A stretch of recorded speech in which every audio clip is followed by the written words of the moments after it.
दोस्तों, हकीकत के पन्नों से आज मैं प्रीति एक बार फिर आपका स्वागत करती हूँ और आज हकीकत भरे इस कहानियों के सफर पर मेरे साथ जुड़ रहे हैं डांस गुरु डॉक्टर आशीष पिल्ले, जिन्होंने न सिर्फ कथक जैसे विधा में महारत हासिल की है बल्कि भरतनाट्यम में भी महारत हासिल की है और आज वो इंदौर शहर का नाम देश भर में रोशन कर रहे हैं। देश भर में नहीं, दुनिया भर में रोशन कर रहे हैं।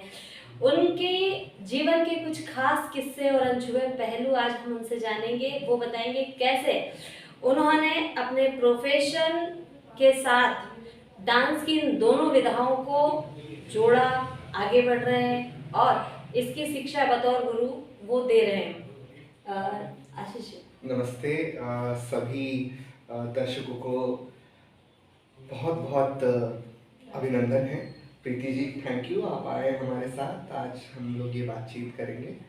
बहुत अच्छा लगता है जब कोई कलाकार को एक कलाकार का नज़रिया जो है लोगों तक पहुंचाने की कोशिश करता है और आप जैसे लोग ही इस चीज़ को लेके जा रहे हैं और हमारी बातें लोगों तक पहुंचा रहे हैं। इसके लिए बहुत सारा धन्यवाद आपको। Thank you. डांस हम सबके लाइफ में एक बहुत इम्पोर्टेंट हिस्सा होता है। हम लोग पैदा होते हैं तब भी हम डांस करते हैं और दुनिया भर में ऐसे कई ग्रुप्स हैं, एथनिक ग्रुप्स हैं जो मरने पर भी डांस करते हैं। कोई मरता है तब भी डांस करते हैं। तो इस एक चीज़ को हम लोग कई बार ऐसा होता है कि हम साइड लाइन कर देते हैं अपनी ज़िंदगी में। जैसे हम लोग आज के दौर में हम लोग बहुत भाग दौड़ मचा रहे हैं, कंटिन्यूस भाग रहे हैं। हमको कम पैसे कमाना है, हमको घर की ज़रूरतें पूरा करना है। इन सब के बीच में हम लोग जो सेल्फ सेटिस्फैक्शन जो होता है, अपने लिए जो टाइम देना होता है, ये सब हम नहीं कर पा रहे हैं। और डांस एक ऐसा माध्यम है जिससे हम ये दोनों ही चीज़ कर सकते हैं। हम खुद के लिए भी सोच सकते हैं और सोसाइटी के लिए भी बहुत कुछ कर सकते हैं, हमारा व्यू पॉइंट रख सकते हैं। इसलिए शायद जैसे मेरा मानना है उसी चीज़ को फॉलो करते हुए मैंने डांस को अपना एक करियर बनाया, एक प्रोफेशन बनाया और लगातार 6 साल की उम्र से डांस कर रहा हूँ। अच्छा। और मेरे इंस्टीट्यूट तिब्बत डांस एकेडमी को 15 साल लास्ट ईयर पूरे हुए और ऐसे ही काम करने की कोशिश में लगे हुए हैं। नई पौध बना रहे हैं जो आगे भी इस कला को लेके जाए, हमारी संस्कृति, हमारी सभ्यता का एक आईना हम लोगों को दिखा सके। आशीष जी, बहुत छोटी उम्र से आपने डांस शुरू किया, तो डांस के लिए प्रोत्साहन आपको कहाँ से मिला, कैसे आप डांस से जुड़े, थोड़ा सा वो भी जानना चाहेंगे। जी ज़रूर। डांस की शुरुआत हम लोग, मैं साउथ इंडियन फैमिली से हूँ, आई एम केरलाइट। सो केरल का होने के कारण हम लोगों के परिवार में अमूमन सभी लोग कोई ना कोई कला में अपने आप को ढालते हैं। हमारे घर में दादी खुद भी डांस करती थी, पापा ने भरतनाट्यम सीखा हुआ है, मम्मी खुद गाती है और इसी तरह से हमारे परिवार में सभी लोग कुछ ना कुछ कला से जुड़े हुए हैं। ऐसे ही इंस्पिरेशन मिला पापा से कि हम करें। फिर स्कूल लाइफ में छोटे थे तब टीचर्स का प्रोत्साहन मिला। पहली बार डांस करते हुए देखा, क्लासिकल डांस करते हुए देखा स्कूल के एनुअल फंक्शन में। तब पापा को लगा कि हाँ ओके, इसमें वो कला आई है जो परिवार की देन है, तो उसको ट्राई करना चाहिए। अच्छा जी, एक लड़के के लिए क्लासिकल फॉर्म करना कितना चैलेंजिंग आपको लगा? क्योंकि दौर था जब क्लासिकल डांस फॉर्म लड़के किया करते थे, लेकिन फिर बीच में जो दौर बदला वहाँ सिर्फ फीमेल ही देखने को मिली, हमें मेल्स कम देखने को मिले। तो आपको क्या क्या चैलेंजेस फेस करने पड़े इसके लिए? देखिए, ये चैलेंजेस इसलिए आए क्योंकि हमारा जो संस्कृति है उसमें पहले मैट्रियार्चिकल होता था, जहाँ पे स्त्री प्रधान होता था और वहाँ से सब कुछ चेंज करके पैट्रियार्चिकल हो गया। तो हम लोग के यहाँ होने लगा कि पुरुष कमाने के लिए बाहर जाने लगा, नौकरी पेशा हो गया। तो उस चक्कर में कंप्लीटली, क्योंकि नौकरी करता है तो कोई भी अपने साथ ये कला को लेके जाने के लिए समय नहीं दे पाता, तो वो चेंज हुआ। तो अब उसके साथ साथ ये भी हो गया कि बहुत सारे रेस्ट्रिक्शंस आए सोसाइटी में भी, एक लोगों का मनोभाव कला के प्रति चेंज हुआ। अब वो लंबा प्रोसेस है। ये चैलेंजेस हम लोगों ने फेस करना चालू बहुत पहले से किया। अब इस चीज़ के ऊपर चर्चा होने लगी है कि क्यों पुरुष शास्त्रीय नृत्य कला में नहीं आ रहे हैं। आज भी जब आप बतौर गुरु डांस फॉर्म सिखा रहे हैं तो आपके पास लड़के आ रहे हैं इंदौर शहर से आसपास से सीखने, या आसपास से जरूर लड़कियों आ की रहे ही ज्यादा हैं। क्वांटिटी लड़कियों की ज़्यादा क्वांटिटी है, मेजॉरिटी गर्ल्स लड़कियां की ही ही है। हैं? ओके। लड़के आते हैं, बाहर से आते हैं। इंदौर में उतना ट्रेंड क्लासिकल डांसर्स के लिए अच्छा। नहीं है। हालांकि इंदौर में भी बड़े गुरु मेल हैं, उसके बाद भी हम लोग के यहाँ वो कल्चर वैसा डेवलप नहीं हो पाया।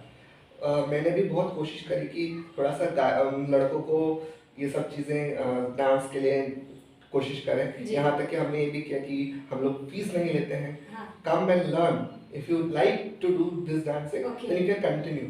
बट होता ये है कि जैसे मैंने बताया कि they have to earn some source of income, they have to have some source of income. तो वो लोग उस चक्कर में क्या होता है कि 1 महीना 2 महीना 1 साल तक सीखते हैं, then ultimately when they have to go for the income sources, तब वो अपनी लाइफ में आगे बढ़ते हैं एंड डांस में ही पीछे छूट जाता है।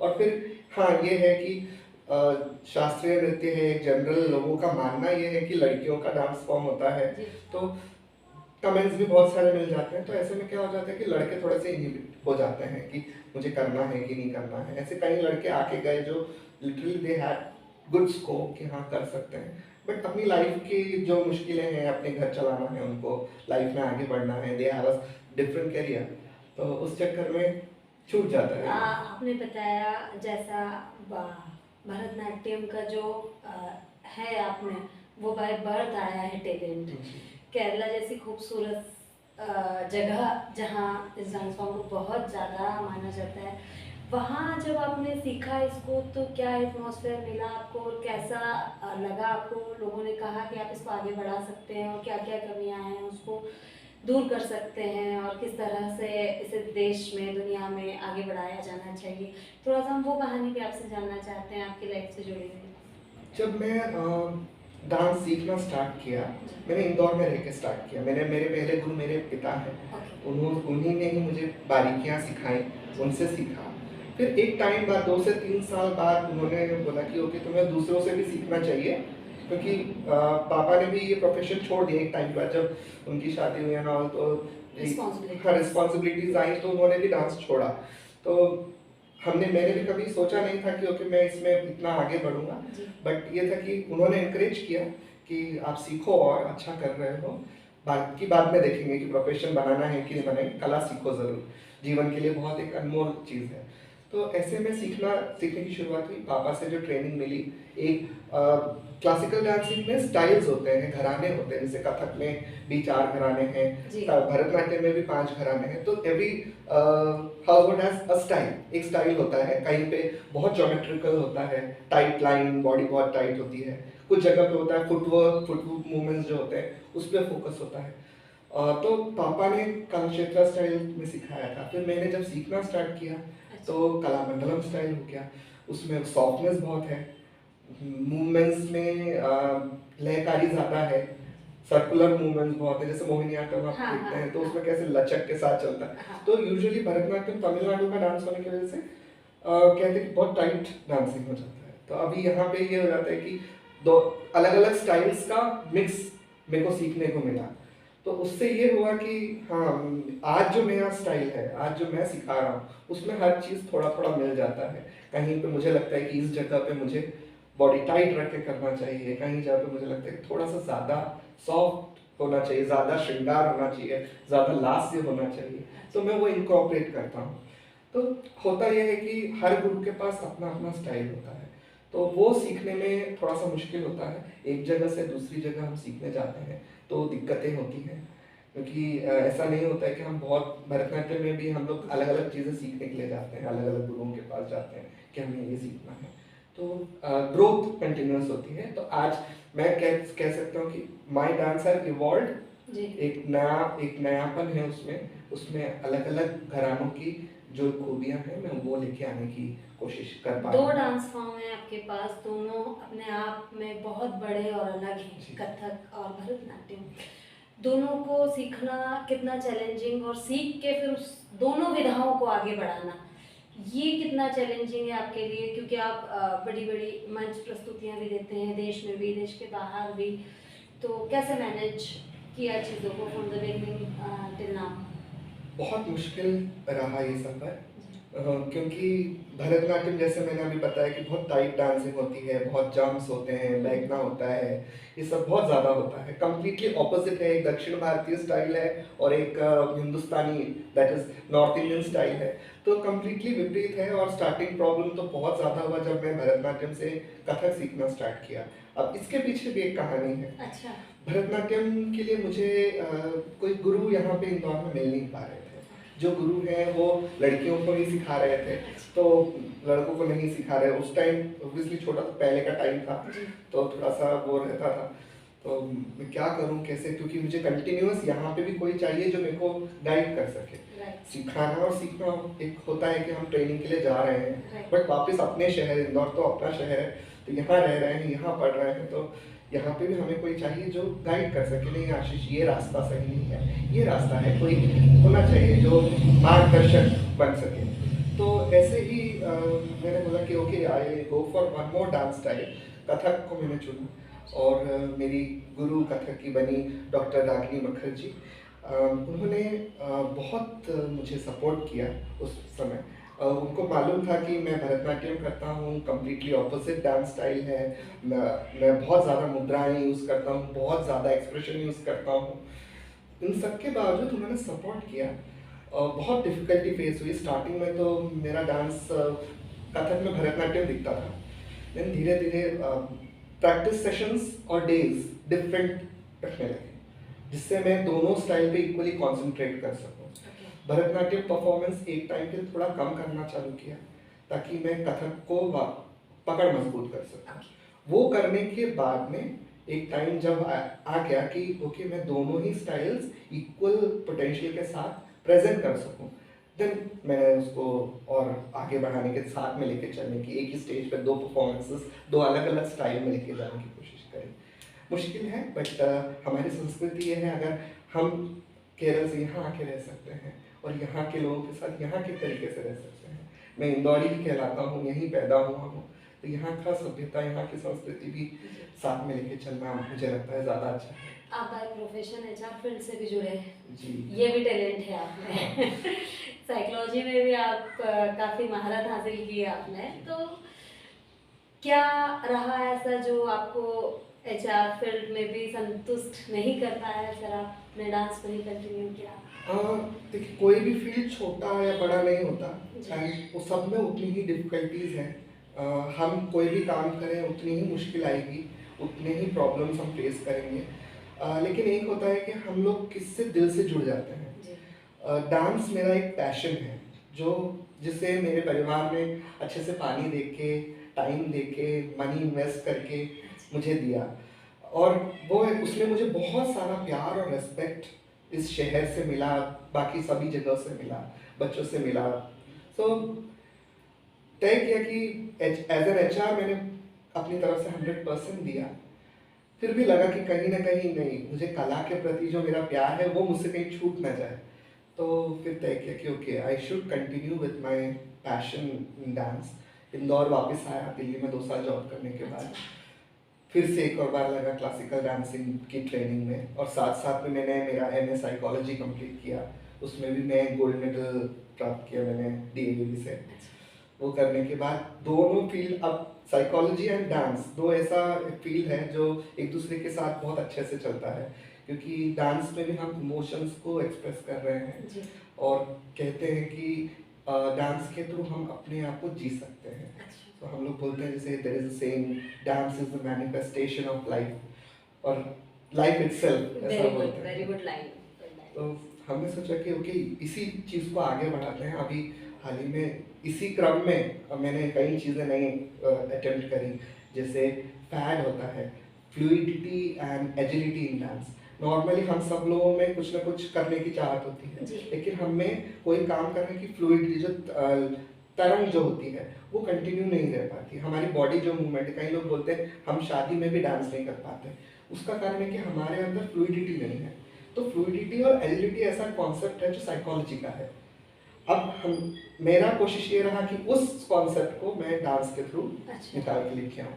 तो I have been taking those workshop लोगों के लिए, बहुत नॉन ही डांसर्स बहुत के ही लिए। अच्छी सोच रही और है। अभी लास्ट वीक हम लोगों ने विजुअलाइजेशन और क्रिएटिव थिंकिंग के ऊपर, अब किसी भी बच्चे के लिए, अभी छोटा हो बड़ा हो, उसके लिए क्या होता है आज की डेट में विजुअलाइजेशन बहुत इंपॉर्टेंट है, जी। क्योंकि आप पढ़ाई कर रहे हो, इतना सारा सिलेबस होता है बच्चों के पास कि देख वो बहुत सारा याद नहीं कर याद सकते। नहीं कर पाते। पहले होता था कि हमारा फिक्स सिलेबस था, हमको ये आंसर याद करना है and we are fine, okay हमारे बहुत अच्छे नंबर मिल गए। Right. बट आज के बच्चों को ऐसा है कि उनको सोचना पड़ता है, और विजुअलाइजेशन एक इतना अच्छा साइकोलॉजी का मेथड है जो डांस के थ्रू हम सीख सकते हैं, और उससे बच्चों को बहुत ज़्यादा बेनिफिट मिलता है। तो मैं दो फील्ड हैं उसको मैं साथ में लेके आने की कोशिश में लगा। अभी मुझे जो पीएचडी मिली वो भी इसी फील्ड के लिए है, dance education and psycho social rehabilitation through arts. Okay. मतलब हम जो आम जिंदगी में प्रॉब्लम्स फेस करते हैं उसको डांस के थ्रू या आर्ट्स के थ्रू हम कैसे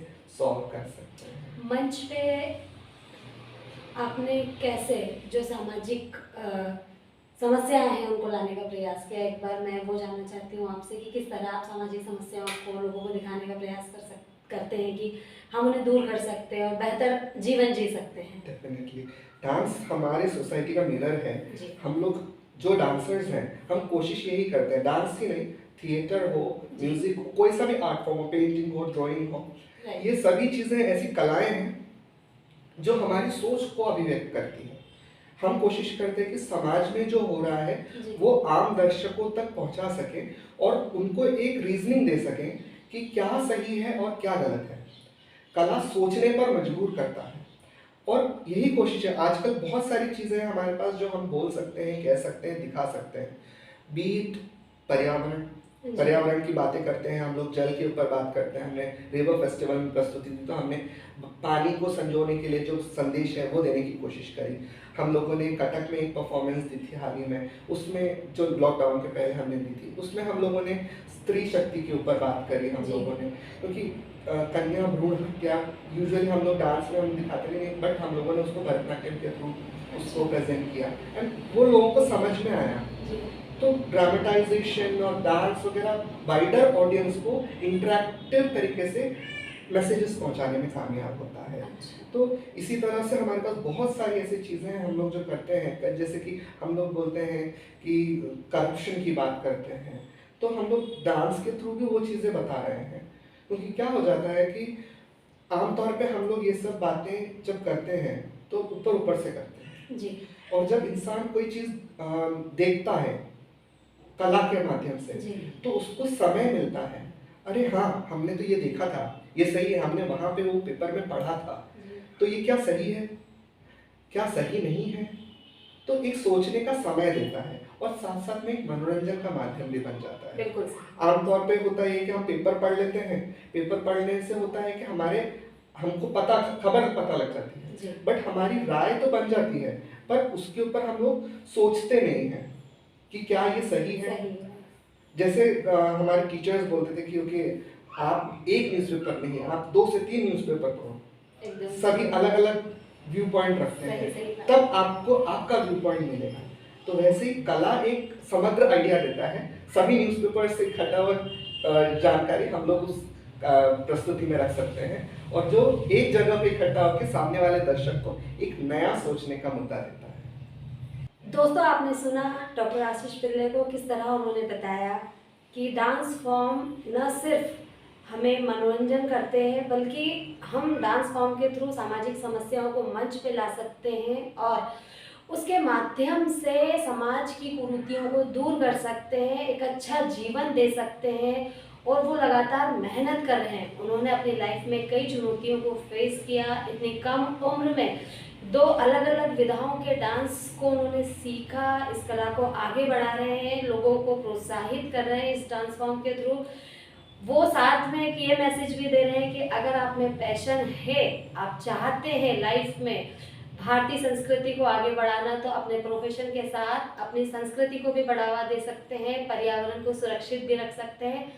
तो दोस्तों खुश रहिए, स्वस्थ रहिए और भारतीय कलाओं को आगे बढ़ाइए। नमस्ते।